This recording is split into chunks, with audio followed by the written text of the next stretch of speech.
আমি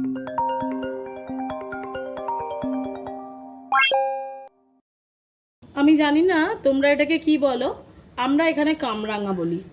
তো কামরাঙার টক চাটনি সবই খেতে ভালো লাগে, আর লঙ্কা লবণ দিয়ে যদি কামরাঙা কেটে খাওয়া যায় প্রচণ্ড টেস্টি। তো আজকে আমি চিংড়ি মাছ দিয়ে টক বানাবো কামরাঙার। তো সেটার জন্য আমি 6খানা কামরাঙা নিয়েছি এবং সেটাকে আমি ভাপিয়েও নিয়েছি। একটু কষা কষা লাগে, তাই ভাপিয়ে নিলে বেশি ভালো লাগে। আমি দেখাচ্ছি আমি কিভাবে টকটা বানাবো। তো টক বানানোর জন্য এখানে দেখো কামরাঙা ভাপিয়ে নিয়েছি। এখানে আছে সর্ষে বাটা 2 চা চামচ, এখানে আছে পাতি লেবু। যেহেতু কামরাঙাটা প্রচণ্ড পরিমাণে মিষ্টি, সেই কারণে আমি পাতি লেবু নিয়েছি। আম নিলেও হতো বা আমচুর নিলেও হতো। এখানে আছে কুচনো পেঁয়াজ, কাঁচা লঙ্কা, আমি জানি না দেখা যাচ্ছে কিনা, এই যে পাতি লেবু। এখানে আছে সর্ষে বাটা 2 চা চামচ, এখানে কামরাঙা কেটে অল্প জলে ভাপিয়ে নিয়েছি, লবণ ছাড়া কিন্তু। আর এখানে আছে চিংড়ি মাছ। এতটা চিংড়ি মাছ লাগবে না, 600 চিংড়ি মাছ আছে, আমি প্রয়োজন মতো নিয়ে নেব। আর এখানে আছে 5 ফোড়ন, শুকনো লঙ্কা, লবণ, হলুদ আর লঙ্কার গুঁড়ো। এটা প্রচণ্ড ঝাল ঝাল এবং টক টক হলেই খেতে ভালো লাগে। তো চলো গ্যাসের টেবিলে চলে যাই, আমি আমার রান্নাটাকে শুরু করে দিই আর তোমরা আমার সাথে থাকো। আশা করি তোমরা খুবই ভালো আছো, আমিও ভালো আছি। আর দেখা যাক আজকে কামরাঙার টক খেয়ে কেমন লাগে।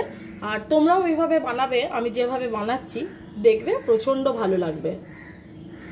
আশা করি দেখতে পাচ্ছ রান্নাঘর একেবারে গুছিয়ে নিয়েছি। কড়াতো তেল গরম হয়ে গেছে, সমস্ত কিছু হাতের কাছে নিয়ে নিয়েছি। চলো রান্নাটা শুরু করা যাক। চিংড়ি মাছ কিন্তু আমি ভাজবো না। তেল গরম হয়ে গেছে, বোঝাই যাচ্ছে। এবার আমি তেলের মধ্যে দিয়ে দেব দেখো 5 ফোড়ন, শুকনো লঙ্কা, লবণ, হলুদ আর লঙ্কার গুঁড়ো।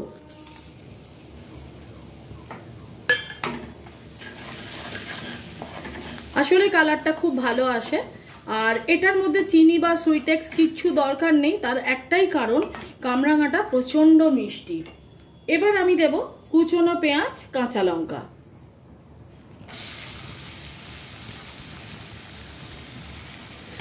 আমার চ্যানেলটা তোমাদের যদি ভালো লেগে থাকে প্লিজ সাবস্ক্রাইব করে দিও, আর পাশে থাকা বেল আইকনটা ক্লিক করে দেবে। আমার সমস্ত নতুন নতুন ভিডিওর নোটিফিকেশন তোমাদের কাছে পৌঁছে যাবে।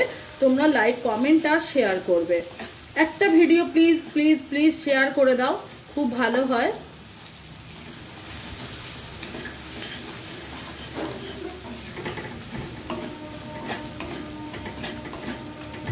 পেঁয়াজটা যতক্ষণ না ভালোভাবে ভাজছি আমি কিন্তু এটা অন্য কিছু দেব না, পেঁয়াজটা ভাজা হলে তারপরে দেব। খুব ভালো একটা ফ্লেভার বেরিয়ে গেছে। আমি এখন ভাপিয়ে রাখা কামরাঙাটা দিয়ে দিচ্ছি।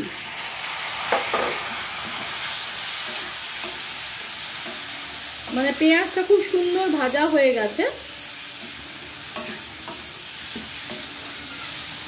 আর এর সাথে আমি প্রয়োজন মতো চিংড়ি মাছ এটার মধ্যে দিয়ে দেবো, তারপর খুব ভালোভাবে কষিয়ে নেব।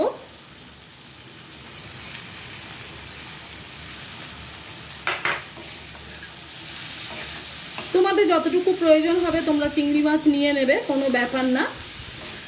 এটা ছোট মোরলা মাছ দিয়েও করা যেতে পারে, প্রচণ্ড ভালো লাগে খেতে। আর এটা এই টকটা একটু ঝাল ঝাল হবে। একটু কষিয়ে নিই, তারপর আমি সর্ষে বাটার জল দেব।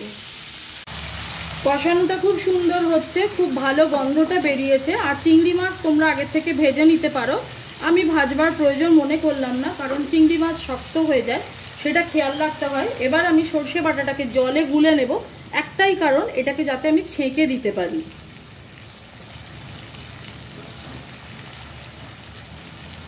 কিছু কিছু ক্ষেত্রে সর্ষে খোসা সহই খেতে হয়, কিছু করার থাকে না, অনেক রান্নাতেই খেতে হয়। কিন্তু যেগুলো না খেলেও চলে সেই রান্নাগুলোতে আমার মনে হয় সর্ষে বাটা ভালো করে তুমি যদি জলে গুলে ছেঁকে ছেঁকে দিতে পারো তাহলে সেটা শরীরের জন্য খুব ভালো হয়।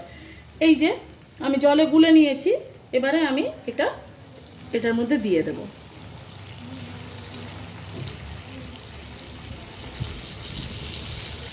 নামিয়ে ফেলবার সময় দেব যাদের বাড়িতে আমের আচার আছে বা আমতেল আছে, অল্প একটু আমতেল আর পাতি লেবু এটা দিলে টকটা একেবারেই কমপ্লিট হয়ে যাবে। আর আমি যে পরিমাণে লবণ দিয়েছি আমার মনে হয় লবণের আর কোনো প্রয়োজন হবে না।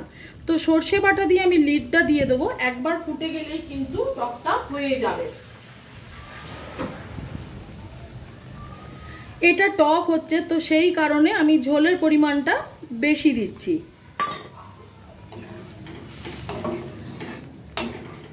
এবার এটা খুব ভালো করে ফুটবে, ফোটার পর যখন ফুটে আসবে তখন আমি দিয়ে দেবো পাতিলেবু।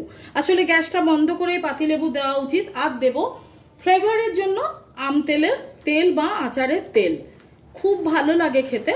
তোমরা অবশ্যই এইভাবে ট্রাই করবে। আর যারা সর্ষে স্কিপ করতে চাও তারা অবশ্যই কাজু বাদাম বাটা অথবা পোস্ত বাটা দিয়ে টকটা বানিয়ে নিতে পারো। কামরাঙার টক চিংড়ি মাছ দিয়ে, এটা পুঁটি মাছ দিয়েও হয়, মোরলা মাছ দিয়েও হয়, সমুদ্রের যে কোনো ছোট মাছ দিয়েও এটা রান্না করা যেতে পারে। আমি ট্রাই করেছি, আমি জানি কতটা খেতে ভালো লাগে। গরম ভাতের সাথে মাছের টক অত্যন্ত সুস্বাদু একটি খাবার। দেখতেই পাচ্ছ কত সুন্দর টকটা ফুটে গেছে, আর একটু ফুটবে, তারপরে আমি দিয়ে দেবো এটার মধ্যে লেবু আর আচারের তেল দিয়ে আমি একটা লিড দিয়ে দেবো। কারণ আচারের তেলটা দিয়ে কিছুক্ষণ রাখলে টকের ফ্লেভারটা অত্যন্ত সুন্দর হয়ে যায়। তো আমার চ্যানেলটা তোমাদের যদি ভালো লেগে থাকে, এই রান্নাগুলো দেখে তোমাদের যদি পছন্দ হয়, তোমরা অবশ্যই আমার চ্যানেলটা সাবস্ক্রাইব করে আমার পাশে থাকো। আর পাশে থাকা যে লাল রঙের বাটনটা আছে, বেল আইকনটা, সেটাকে ক্লিক করে দেবে।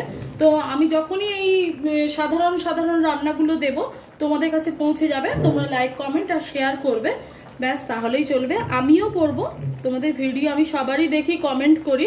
আশা করি আমার ভিডিও তোমরা দেখবে, কমেন্ট করবে এবং আমার পাশে থাকবে।